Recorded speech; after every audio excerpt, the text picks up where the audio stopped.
Gitmedin yalnız kaldırıp perdeler bir gittin. Yaşağı yürek yandırıp şu ana bir gittin. Yolunda seni izlerim, yolunda seni çağırır.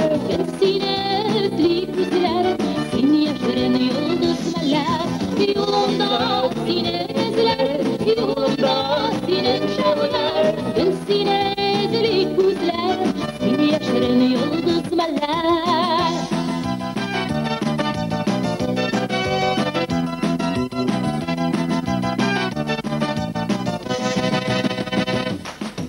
Güllerim şeşe döktüler senin gül kızıl yaran.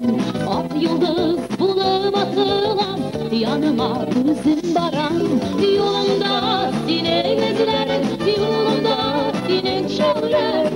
Seni ezilik gözlerim, seni yaşarın yıldız melek. Yolunda seni izlerim, yolunda seni çağırır. Seni ezilik gözlerim, seni yaşarın yıldız melek.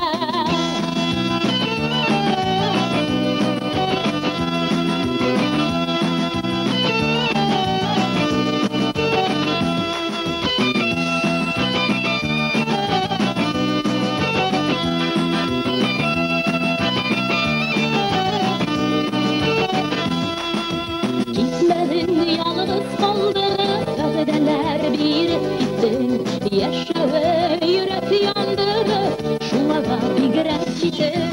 Yolunda seni izlerim, yolunda seni çağırır. Seni özleyip üzülerim, seni yaşarın yıldız melek. Yolunda seni izlerim, yolunda seni çağırır. Seni özleyip üzülerim, seni yaşarın yıldız melek.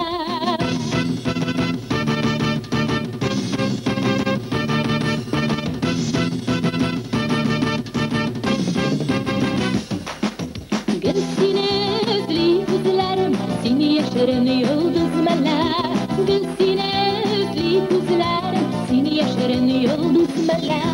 Gel seni özleyip üzülerim, seni yaşarın yıldız melek. Gel seni